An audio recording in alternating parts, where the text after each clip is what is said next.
ধুলির ধরা বেহেশতে আজ জয় করিল দিল রে লাজ। ধুলির ধরা বেহেশতে আজ জয় করিল দিল রে লাজ।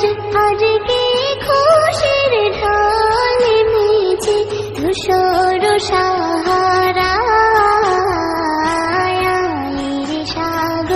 আকাশ বা